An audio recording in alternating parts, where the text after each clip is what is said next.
Welcome to the Women in Industry podcast. My name is Kirsty Davies-Chinnock, and today I'm joined by Lynne Jhangeer. She's the co-founder and global commercial director at LINIAN, LINIAN Fabs and Small Parts Coating Company, and LINIAN manufacture fire-rated, easy-to-install single-component cable clips and fixings that make cable installations faster, safer and simpler. LINIAN clips replace cleats, saddle clips and conduit saddles 3 times faster to install compared to traditional methods, and they are designed to suit more than 1,000 types of cables. That's a lot of cables. Welcome, Lynne. Thank you so much for coming on the podcast. Thank you for having me. I really appreciate it. I'm so glad that you can pronounce my second name as well, because nobody ever can. So thank you. I'm fairly used to it. Davies-Chinnock is, it's normally people go Chinook, like the helicopter, and I go, it's close enough. That's fine. Yeah, we'll take that. It's fine. Well, yeah, it's fine. It's the amount of times I go somewhere and one of my 3 names is spelt wrong. I'm sure you have the same. Coach, doesn't it? Yeah, quite often. I don't know about you, but we've done a reservation at a restaurant and it's just done under Smith because it's easier. So. Well, my legal name is Kirsty Davies, so quite often I just default to that, and then my husband gets called Mr. Davies, and he doesn't care, so it's fine. Carnage everywhere. It's just like, it's really. My ex-husband had a complicated surname as well. His surname was Mawhinney. So we joke in my family that the Kirsty is Scottish, the Davies is Welsh, Mawhinney is Irish, and Chinnock is English. So, you know, got it all covered. Yeah, sure. Keeping everybody happy. Great Britain here, you know, it's, I embody you. So, I've been doing a bit of research on you. And I must say, I didn't realise that there were that many different clips going in different applications for all the cabling. And a friend of mine runs a cable business, so I did know there was difference between copper cabling and fibre, and for different applications. But you started your career in an electrical and mechanical wholesale business. How did you get into that? So another family business, basically. It was my parents' business along with my grandparents. And believe it or not, they started that on the day I was born, way back somewhere in 1980. So we'll not talk about that too much. But yeah, so they started that essentially on the day that I was born. And my dad had some really great background in engineering. He was very, very good at what he did. My grandfather, he was the same. I think everybody in Scotland comes from shipbuilding some way or another. So he was an electrician, and it made sense for them to start their own business, which they did. My gran started from a bedroom in a house, like all good family businesses normally do. And she did the kind of account side of things. And my mum helped her part-time because I was so little. So there's actually pictures of me and my brother. He came along 2 years later, sorry. There's pictures of us sitting on the bed with like various rusks and catalogues and things. So it's often quite funny. But that's basically how I got into it. So I never wanted to go into the family business ever. And then I went in to do a summer placement when I was 17, just about to leave school, waiting for my results to come through, and I gab. I can't help it. I'm a talker. So I started answering the phones. And you never left. So I came to professional polishing when I was 17 for 6 weeks in between college courses. Wow. And I never left. It gets a hold of you. It gets a grip of you. And I think, I don't know about you, but well, for me in like a family business, when the family trusts someone, of course they're going to trust family. Not that they didn't trust the other team members, but I just started to get really good connections with customers and started to progress from sales on the road. And we'd never had an external salesperson before. And at 17, there wasn't a huge amount of women on the road in our industry at that time. So my dad was a bit nervous about it. I said, right, we've got 6 months to prove yourself. If you do it, you can stay. If you don't, you're off to uni or whatever it is you're going to do. And yeah, I just never left, basically. So yeah, we started that business. My brother went away and did something very different. He went on to become an electrician through an apprenticeship, which is great because we absolutely wholeheartedly champion apprentices. And then did all his night school qualifications and became a design engineer. So, and then you set up LINIAN with your brother and with your parents, and it's obviously a slight departure. specialised rather than being general wholesale. Yeah. What made you move into sort of the clips area? And you don't just, you know, buy them and sell them. You manufacture them, you design them, and you look at ways they can improve on what came before. So why clips? I know, if only it was like makeup or something that I'm super interested in, but believe me, I'm just as obsessed by clips now.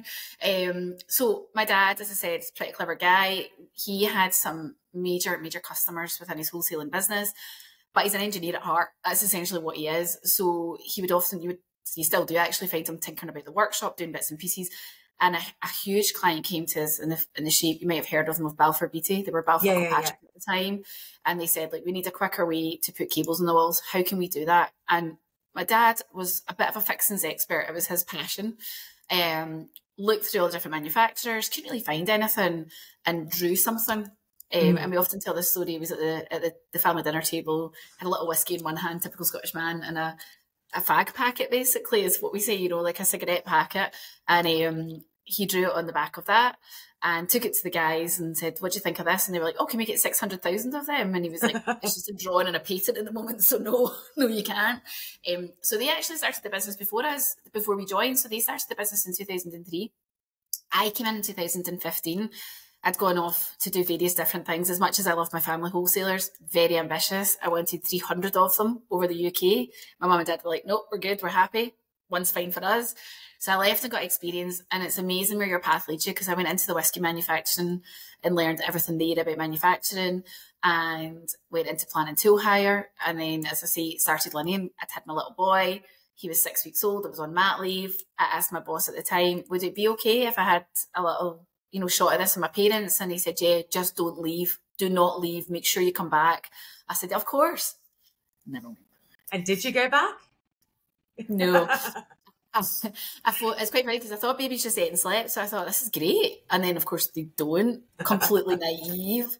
So I met him at Christmas and I said, look, I've actually got customers. Like, I've got a customer in South Africa, and like, I think this is a real thing. And do you know what I absolutely loved about him is that he never stood in my way. And he said to me, go for it. You'll never get an opportunity like this again, but you can always come back here because you're fabulous at what you do. And I thought, wow. And he phoned me every Friday, and I didn't realise why. I thought he was just phoning to chew the fat. And I realised he stopped phoning me. And I phoned him one day and I said, what's wrong? You never phoned me this week. And he said, oh, you don't need me anymore. You're away, you're established. He says, you've got a great business. He's like, good luck to you and I wish you well. And I thought, wow. That's so nice. It's, I think when you start something new, and you sort of testing the water a bit, to have that external validation from somebody who themselves is very successful, but has seen you develop and knows your skill set because they know you well. That's a special kind of mentoring, isn't it? And a special really kind of it really was. Yeah, and I think for me, it's only as I've got older, believe it or not, that I realised what he was actually doing, because now I'm in that role a little bit more myself, where it's actually my own business and I've got people that I want to mentor and develop, and I believe in them wholeheartedly. And I think, I look back and I think, what a great person, because I know that he was keeping in touch with me in case I needed a job. He knew that I was young, I had a young family, I just had a baby. My husband had set up his own business, because we set up 2 businesses at one time in this house. Never a good idea. So yeah, it was very good of him. I learned a lot.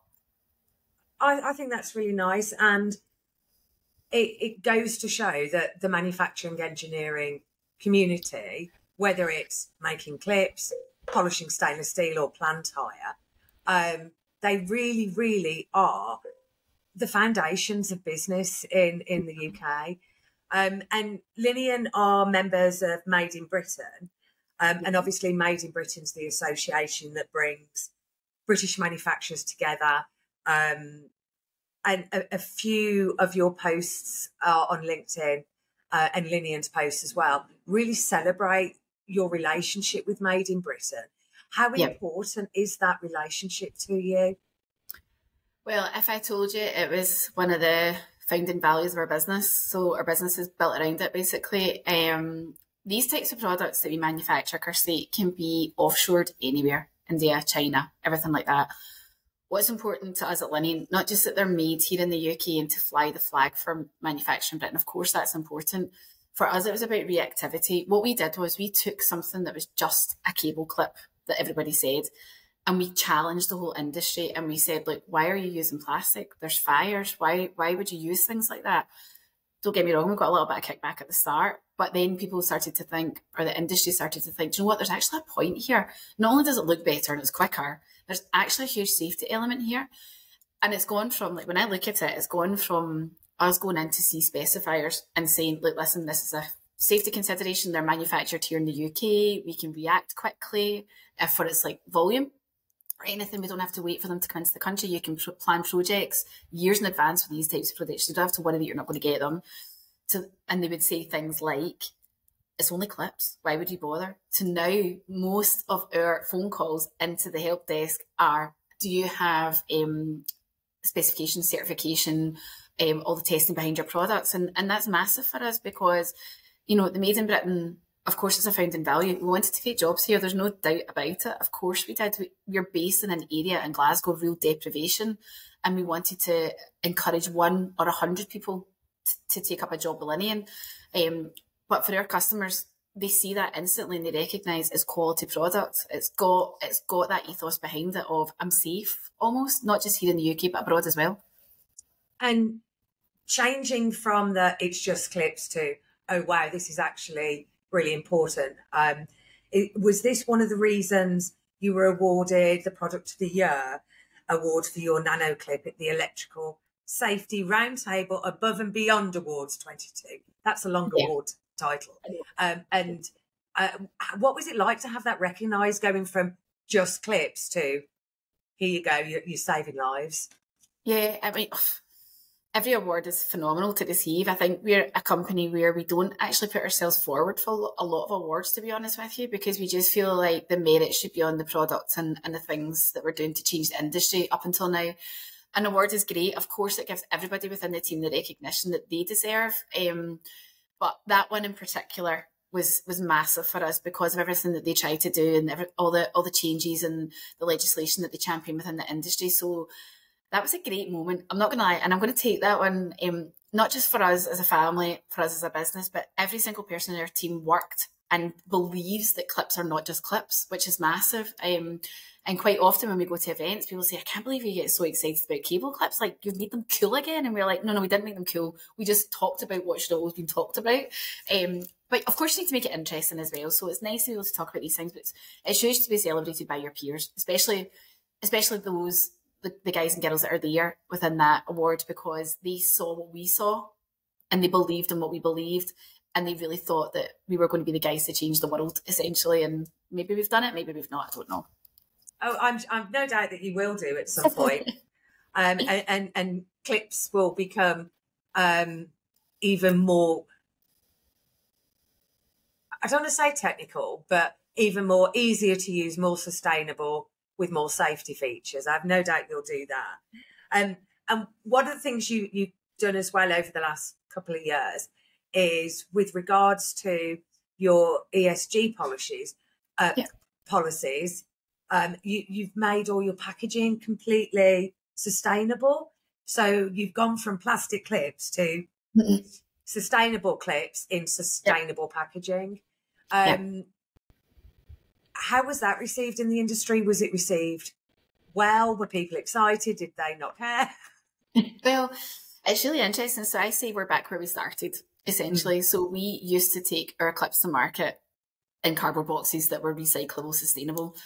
At that time, I can understand, having been a wholesaler myself, a lot of the wholesalers were quite resistant to it because, and contractors, if it's on site, it would get sold. The clips would fall out the bags and all these kind of things. So I totally get it.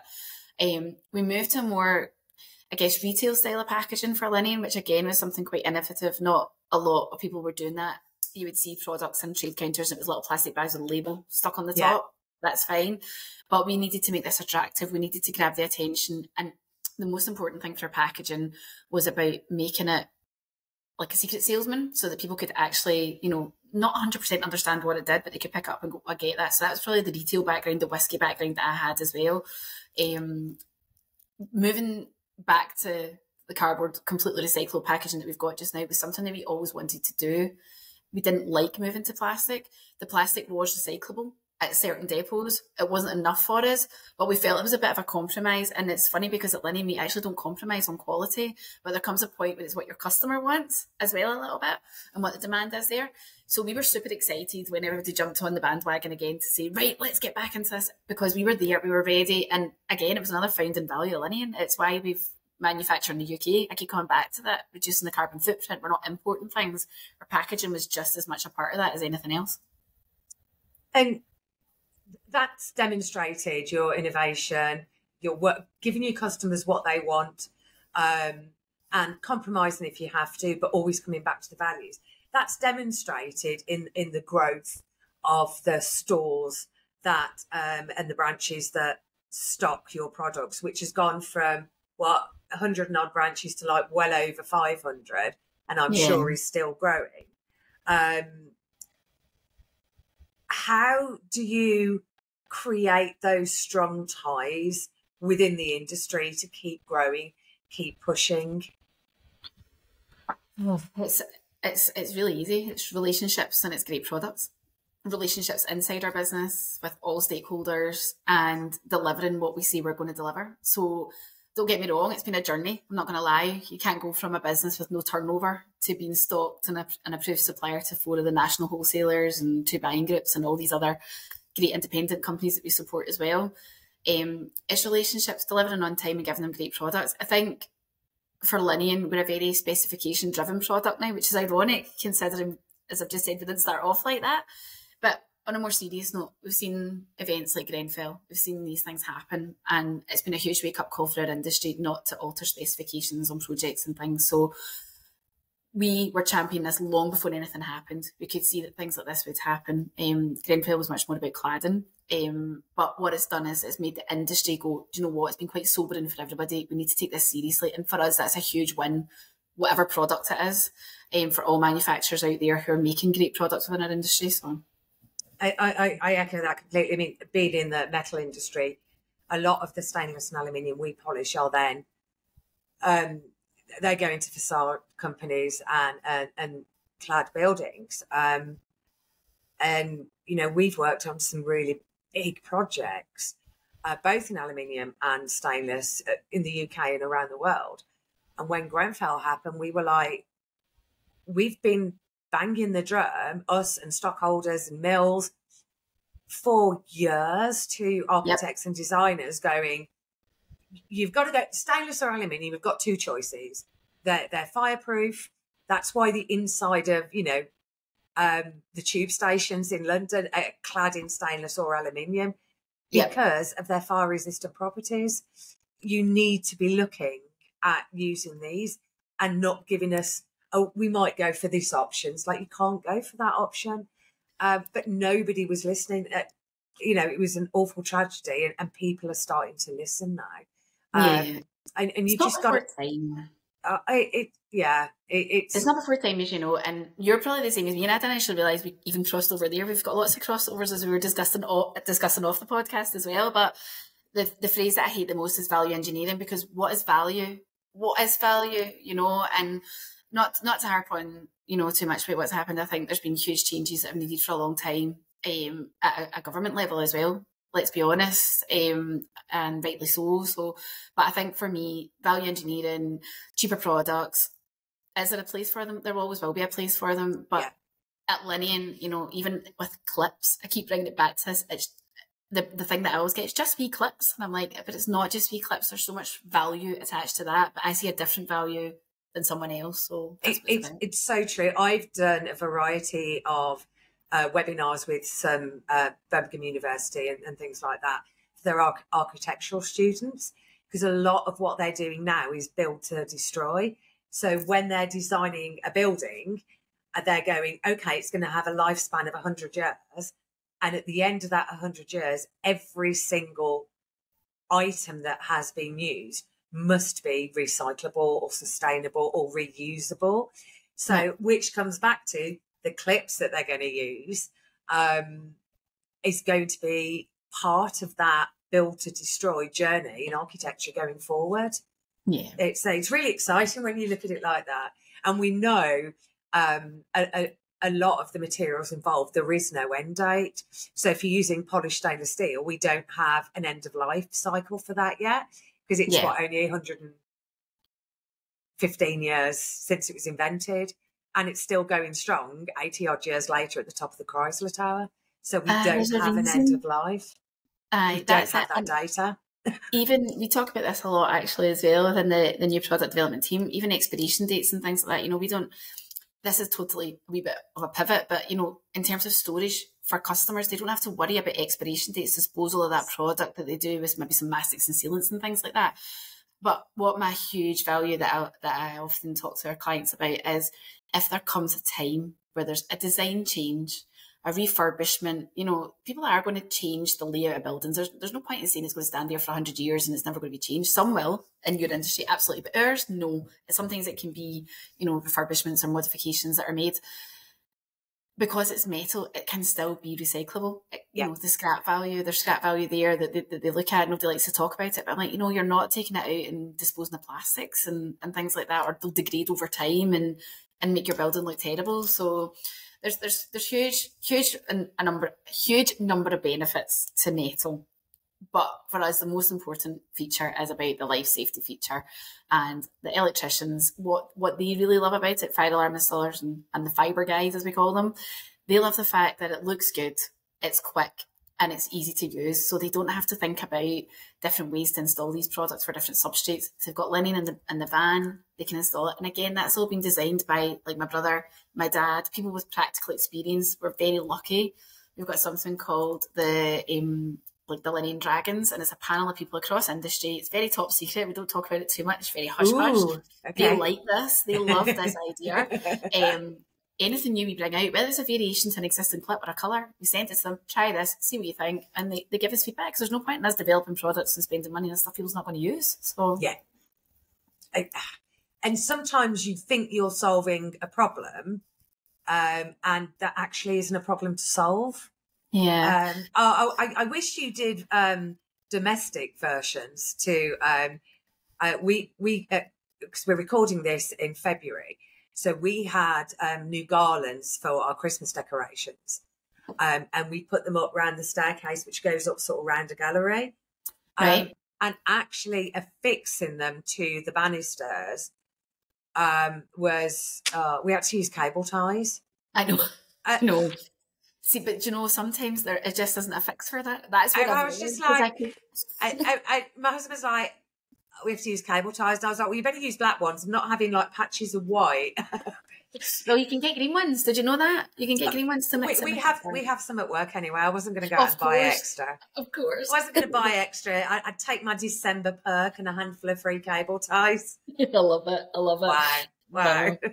Yeah, like you can get obsessed with changing things. Like, and we talk about this as well as a family. So when you're inventors of products, you obviously don't think the same way as other people. And my husband laughs. He says, I love sitting watching you guys planning a dinner. He says, because there's 15 different times proposed. There's 17 new directions that we can take. There's 3,000 different seating arrangements. He's like, let's just go to the restaurant, pick a seat and have our dinner. And I'm like, thank you. I appreciate that. Yeah, thanks for the feedback, but that's not how we do things. There's a better way to do it. I sometimes need that though, to be fair. Yeah, you see, I really don't think he minds that much when you're on the paddleboard in the middle of the lake.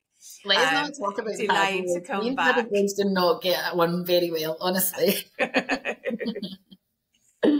So, you have behind you, in your office, one of your new members of the team, who is your second chief happiness officer. So you have little Blossom, who's come to join Rosie. Yeah. How old is Blossom? Oh, Blossom is 10 weeks. Well, no, she's 11 weeks old today. Honestly, I would get her out for you, but I would have to leave unless you want me to get her up for No, she's fine. Honestly, we won't make you. But what breed is she? Because she's so cute. She's a Cavapoo. So I grew up with dogs, and we actually, it was very, I'm such a doggy person. I forgot how much of a doggy person I was, to be honest, because I've not had a dog for about 10 years. And I got her, and on Saturday, Archie, my little boy who's 9, came and said, "Mum, can I have my lunch?" I was like, "Oh, sorry, I'm so obsessed with this dog for getting to feed my child." So, but no, she's just brilliant. She's brought so much happiness to LINIAN as well. Rosie, first chief officer, was a little bit unsure at the start. Yes. She's number one girl. She is. She's still my number one. So that's my brother's dog. And we work together, the Lynne and Ian, the LINIAN and all this kind of stuff. So Rosie was a little bit unsure, not in a bad way. She was just a bit like, wait a minute, who is this? What is this? And also, she's so tiny, Kirsty, that I think she thought she was a squeaky toy for her, or a rabbit. She was a bit like a rabbit. But they're best of friends now. I'm happy to say they're best of friends now. So they're joint chief happiness officers. But if you ask some of the sales team, they might not be as keen when the dogs are running about mental. But hey ho, we get there. So we bring our dogs, Athena and Nix, to work, and they have their own office, which is off the works office where Richard and Paul sit, my husband, my work husband, and my real husband. And the office they sit is actually our materials handler's office. And when we got the second dog, he had to be like evicted so the dogs could have that room. And he's had to squeeze in with Rich and Paul. And we were like, yeah, sorry, but you can't have your own office anymore. No. We want. No. He's a very doggy person as well. So we'll occasionally lose him and go, where is he? And he's in his old office playing wrestle with the Labrador. So. You know, there's so much to be said for that, because like probably like yourselves, I kind of worked in a lot of corporate environments as well. A dog would be a no-go. Absolutely not. We're not having dogs here, But like that, I think it's nice for the guys to get a break, a wee break out and a wee bit of normal time and things like that. And Danny, actually one of our sales guys, he's Rosie's second owner, basically, because he takes her out a walk on his lunch. She absolutely loves him, and sometimes say, right, come on, let's go, and she's like, nope, not leaving him sitting at Danny's feet. So yeah, if it works for you, it works for you. If it doesn't, that's okay too. But we had pre-COVID an awful lot of customers who'd go, we really need to come in and talk to you about this contract. And I go, yeah, okay. What about this day? Will Athena be there? I was like, yeah, Athena will be there. Oh, all right then. What time does she go out with the dog walker? 10 o'clock in the morning. Right. We'll come round about 11:30. Yeah. And I was like, you don't want to come and see me. You just want to come in and pet the dog. And they were like, yeah. Do you know, I'm so glad you said that, because I thought I was starting to take it a bit personally, because on LinkedIn I've had a few offers and meetings for people I've been trying to get a hold of for a while, and all of a sudden it's like, oh, why don't you come? Well, just bring Blossom, she's small enough she can come in. And I'm like, okay, no problem at all. And then I'm thinking, this is just about Blossom, this isn't about me or LINIAN, but that's okay. That's fine. I'm happy to let everyone have a cuddle. So. Well, a couple of final questions. Obviously you're an incredibly innovative business, and you're a incredibly innovative Scottish business. We're recording this in February, so how did LINIAN and the team and your family, how do you celebrate Burns Night? Because obviously it's a big thing. It is a big thing. So we're a Scottish company, very proud Scottish company. We had, not this year unfortunately, but last year we had a Burns supper in work. This year nobody was here on Burns Day because the sales team were all out at an event. So I think they actually had a haggis supper for their dinner when they were out and about, just to, like, from the chippy. Just to celebrate. I do like haggis. It's lovely. Yeah. Oh, do you like it? No, it's not. Yeah. No, it's quite polar. I often get asked this question at, when I go to events and dinners. And do you like haggis? I'm like, I love haggis. I really enjoy it. Yeah, it's gorgeous. So yeah, I think they had a chippy that night to celebrate. But we often, it's quite funny, like, as a family, because we're a business and a family. Because we're a family business, it's difficult. But we always try to mark these occasions, I would say, as a family. So we had a Burns night at Mum's house. My little boy piped in the haggis, had his full kilt on, lots of random tartans going on together. And we had a wee dance. We did a wee Gay Gordons and a wee, what did we do? Strip the Willow in a Canadian barn dance in the living room. So that was carnage, complete carnage. But yeah, I think as LINIAN grows, we want to have our own LINIAN Burns night. And that'd be wonderful. All our people and all our customers and all stakeholders. So I'll keep you posted. If it's a thing, you can, especially if you like haggis and dogs, you're good in my book. Yeah, I'll come up, definitely. I absolutely love that. I know you're sort of based in Glasgow. My son and his wife, they've been married 2 years, and they got married in January and immediately ran off to Edinburgh for their honeymoon. Well, James. I know it's freezing. And well, my daughter-in-law's Chinese, and she comes from a part of China that's really cold. Right. So in their winter, it's like -25, -30. Tropical here. Yeah. So she was fine, but my son's from the middle of Birmingham, and he was like, I didn't buy a big enough coat. And they were like going out on boats, on locks, and she's like smiling, and he just looks so cold. Yeah. It's fabulous. I know. The weather, do you know, I always say to people, there's no wrong weather in Scotland, it's the wrong clothing. I think Billy Connolly famously said that anyway. But it can be so beautiful in the sunshine when you get captured moments. It's just, my customers always say to me, when we come to Scotland, you always say it was sunny last week. I'm like, it genuinely was sunny last week, but when you've brought the rain. My favourite trip about visiting Glasgow in bad weather was snowing in Birmingham. We'd got probably an inch of snow. It was really bitter and cold, and I was like, I'm going to Glasgow. And I was flying up and going to see 2 customers, and I was literally jumping off the plane, jumping in a cab to one, getting a cab to the other, getting back. I was like, I'm not driving to Glasgow, I'll get a plane. No. So I go up, I've got big boots on, jeans, jumper, coat, hat, gloves. I get to Glasgow and it's bright sunshine and about 9 degrees. And I was going to each customers, and they were looking at me going, why are you dressed like that? And I was like, it's snowing in Birmingham. I assumed it would be worse. Well, the weather seems to have flipped a little bit, because we were supposed to go to a trade show last year down at Dover. And my customer phoned me and he said, look, listen, I'm really embarrassed to tell you this. He said, but we've got about half an inch of snow. It's nothing compared to what Scotland would have. And the whole place is ground to halt. He's like, don't even bother coming down. He says, because we can't travel. The roads are blocked. He says, what's your weather like? Is it really bad? And I'm looking outside going, it's beautiful. It's not even raining. So we seem to have flipped upside and down. I don't know. I think we do. And finally, Lynne, I'd like you to tell me, if you don't mind, what's the best piece of advice you've ever received? Best piece of advice, well, you've got me on the hop. The best piece of advice I've ever received is 2, actually, if I can be greedy and have 2. The best bit was enjoy it. Please enjoy it. Because I remember speaking to someone who'd set up their own business, and they said there's going to be times where you're sitting with your hands and your head in your hands thinking, what am I doing with my life? That'll go and the good times will come again. So just try and enjoy every moment, good and bad. So that was good. And the other one, somebody actually said to me, 1% better every day is 365% better across the year. And I thought, wow, what a difference a year can make. So I like that one. Oh, I like that. And I think we all try to be that little bit better each day, but then you get distracted by dealing with that challenge or that issue, or you're focusing on something else. Maybe it's year-end account, maybe it's product development, and you get sort of not obsessed, but really focused and detailed on that. And then you almost need to start again once you finish that. So, but, thank you so much. Well, I have no doubt that LINIAN will be 365% better this time next year than you already are. I set myself up for that, didn't I? Oh, no. Yeah, you did. Yeah, you did. I'm going to want an update. Well, I'll tell you, my tap dancing will be 10% better. That's all I can promise in that one then. Okay. It's nothing a good time step can't achieve. There really is. Time step your way out. Okay, that's the title of the podcast. Thank you so much, Lynne. It's been an absolute pleasure. You too. Thank you so much, and I'll catch you soon, hopefully.